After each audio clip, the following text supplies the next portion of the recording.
தமிழகம் முழுவதும் கல்வி நிறுவனங்கள், வழிபாட்டு தலங்கள், பேருந்து நிலையங்கள் அருகே உள்ள டாஸ்மாக் மதுபான கடைகள் அனைத்தையும் மூட வலியுறுத்துவோம் என்று திரு அண்ணாமலை அவர்கள் எக்ஸ் தளத்தில் பதிவிட்டுள்ளாருங்க. சென்னை நகரின் சில பகுதிகளில் நாம் மேற்கொண்ட கள ஆய்வின்படி பல டாஸ்மாக் மதுக்கடைகள், பள்ளிகள், வழிபாட்டு தலங்கள் மற்றும் பேருந்து நிலையங்களிலிருந்து 500 மீட்டர் தொலைவுக்குள்ளாகவே இயங்கி வருகின்றன. தமிழகத்தின் ஒவ்வொரு மாவட்டத்திலும் இதுபோல பள்ளிகள், வழிபாட்டு தலங்கள் மற்றும் பேருந்து நிலையங்களிலிருந்து 500 மீட்டர் தொலைவுக்குள்ளாக இயங்கும் டாஸ்மாக் கடைகளை மூட மக்கள் நேரடியாகவோ அல்லது நமது வீத லீடர்ஸ் அமைப்பின் மூலமாகவோ மாவட்ட ஆட்சியரிடம் மனு கொடுப்போம் என்றும், மது அரக்கனை ஒழிக்க ஒன்றிணைவோம் என்றும், தமிழ்நாட்டை காப்போம் என்றும் அண்ணாமலை அவர்கள் எக்ஸ் தளத்தில் பதிவிட்டுள்ளாருங்க. வீத லீடர்ஸ் அமைப்பின் முதல் மாநாடு போதையில்லா தமிழகம் என்ற நோக்கத்துடன் நடக்க உள்ள நிலையில் அண்ணாமலை அவர்களின் பள்ளிகள் மற்றும் வழிபாட்டு தலங்கள் அருகில் உள்ள மதுக்கடைகளை மூடுவது சம்பந்தமான இந்த எக்ஸ் தள பதிவானது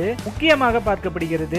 ஏனென்றால் இனிவரும் காலங்களில் வீத லீடர்ஸ் அமைப்பின் மூலம் போதை சம்பந்தப்பட்ட, அதாவது மதுபான கடைகள் மற்றும் அனைத்து போதைப் பொருட்கள் சம்பந்தமான விழிப்புணர்வு மற்றும் போராட்டங்கள் நடைபெறும் என்பதை அண்ணாமலை அவர்கள் சூசகமாக தெரிவிப்பதாகவே கருதப்படுகிறது. இது போன்ற தகவல்களை தெரிந்து கொள்ள நம்பர் 1 தகவல் களம் யூடியூப் சேனலை சப்ஸ்கிரைப் பண்ணிக்கோங்க. நன்றி.